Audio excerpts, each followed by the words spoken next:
Hi friends, it's good to see you on my Aquaristics channel. Today, I want to tell and show you about the most popular catfish in the aquarium. Often these catfish are called clingy, and because they like to crawl sucking on different surfaces in the aquarium. And the full name of these catfish Ancistrus. In this video you will learn who are these catfish, what they need in aquarium in volume, what to feed them, and how they can be identified by sex. Watch the video to the end and you will learn everything. But first please subscribe to the channel. I will be very grateful to you. Well, let's get started.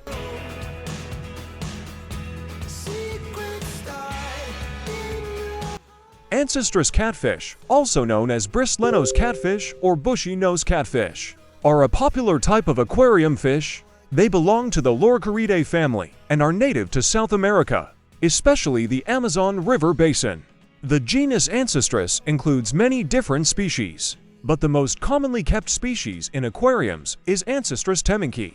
Ancistrus catfish are known for their unique appearance. They have a flattened body with a sucker-like mouth that helps them attach to surfaces such as the aquarium glass or decorations. The most distinctive feature of Ancistrus catfish is the presence of prominent tentacle-like appendages, known as bristles, around their head.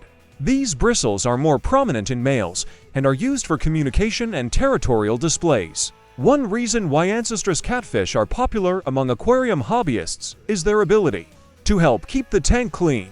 They are considered excellent algae eaters and can help control algae growth in the aquarium. Additionally, they are generally peaceful fish and can coexist with a variety of other fish species. In terms of care requirements, Ancistrus catfish prefer well-maintained aquariums with plenty of hiding places and vegetation. They are mostly nocturnal, so providing them with hiding spots during the day is crucial to help them feel secure. These catfish are omnivorous and have a varied diet.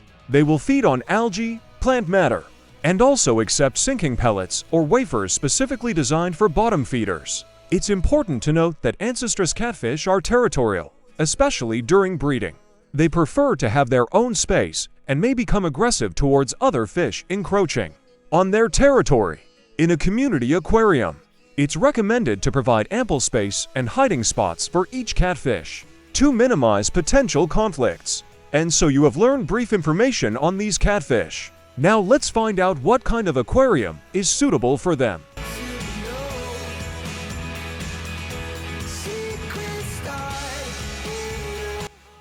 The right aquarium volume for Ancistrus catfish depends on a few factors, including the number of catfish you plan to keep and the overall setup of your aquarium.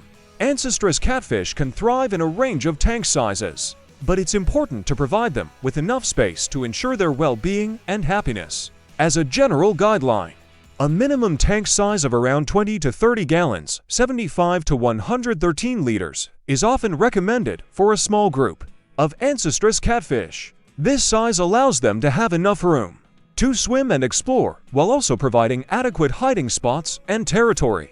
Keep in mind that if you plan to keep multiple Ancistrus catfish, you should provide additional space to accommodate their territorial behavior and reduce potential conflicts. Remember, a larger tank size can offer more stability in terms of water parameters and is generally easier to maintain. It also provides more opportunities for creating a natural and enriched environment with plants, decorations, and hiding places. If you're considering adding other fish species to the aquarium along with Ancistrus catfish, make sure to choose compatible tank mates that have similar water parameter requirements and temperaments. This will help ensure a harmonious and stress-free community. Ultimately, the goal is to mimic the natural habitat of Ancistrus catfish as closely as possible while providing them with enough space to exhibit their natural behaviors and thrive. Regular water changes, proper filtration, and a balanced diet are also key factors in maintaining a healthy aquarium environment for your catfish. I hope this information helps you determine the right aquarium volume for your Ancistrus catfish. If you have any more questions or need further assistance, feel free to ask. Now let's find out what these wonderful catfish like to eat. Urchins.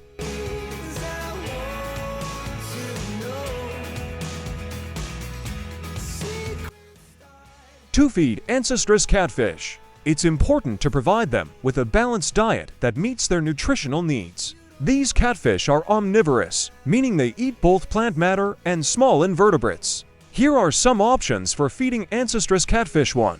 Algae. Ancistrus catfish are natural algae eaters and will consume algae that grow in the aquarium. It's beneficial to have some algae growth in the tank for them to nibble on. However, if there isn't enough algae present, you can supplement their diet with other foods too. Vegetables. Providing blanched vegetables can be a nutritious option for Ancistrus catfish. Examples of suitable vegetables include zucchini, cucumber, and spinach. Before offering vegetables, make sure to blanch them by briefly boiling or steaming them to soften them and break down any tough fibers. 3. Commercial foods. You can also feed Ancistrus catfish sinking pellets or wafers specifically formulated for bottom feeders. These foods often contain a balanced mix of plant matter, protein, and essential nutrients. Look for products that are designed to meet the dietary needs of catfish and provide a varied diet. 4. Live and frozen foods. Ancistrus catfish can also benefit from occasional servings of live or frozen foods like bloodworms, brine shrimp, or daphnia. These foods are rich in protein and can add variety to their diet.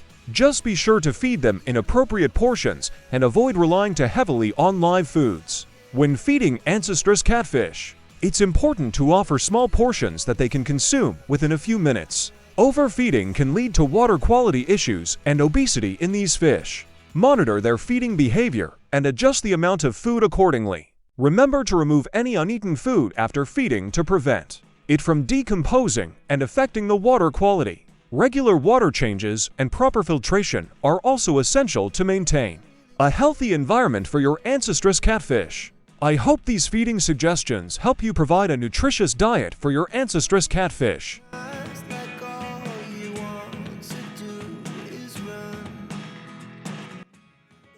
Determining the sex of Ancistrus catfish can be a bit challenging, especially when they are young or not displaying clear sexual characteristics. However, there are a few signs and traits you can look for to differentiate between males and females. 1.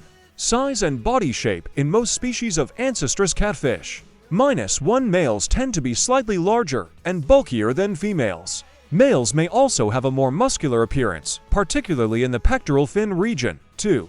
Head and facial features. Male Ancistrus catfish typically have more prominent and developed bristles or tentacles around their snout and head. These bristles are used for communication and territorial displays. In females, the bristles are usually shorter and less pronounced. 3. Vent location. The position of the vent, which is the opening from which fish release eggs or sperm, can help identify the sex of Ancistrus catfish. In mature males, the vent is located further back, closer to the anal fin, while in females, it is positioned closer to the abdomen. 4.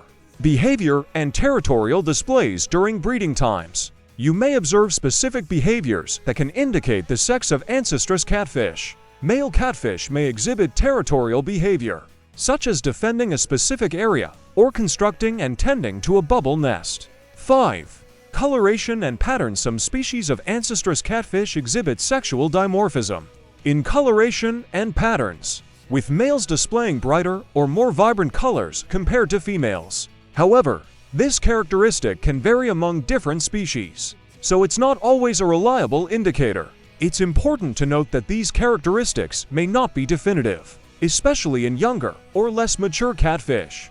Additionally, there can be individual variations and exceptions to these general guidelines. If you have a group of Ancistrus catfish, observing their behavior during breeding times or as they mature can provide more clues about their sex. Keep in mind that sexing Ancistrus catfish can be challenging and sometimes requires experienced eyes or the assistance of a knowledgeable aquarist. If you are specifically looking to breed Ancistrus catfish, it's best to acquire a known pair or seek advice from a reputable breeder to ensure you have both male and female catfish. Overall, Ancistrus catfish are fascinating and beneficial additions to aquariums. Their unique appearance, algae-eating capabilities, and peaceful nature make them a popular choice among aquarium enthusiasts. Just remember to provide them with the appropriate environment and diet to ensure their well-being and happiness in the tank. I hope this information helps. If you have any more questions about Ancistrus catfish or anything else aquarium related, feel free to ask. And don't forget to subscribe to the channel so you don't miss the next video. Who you can keep these catfish with and who you can't. Thank you all and bye.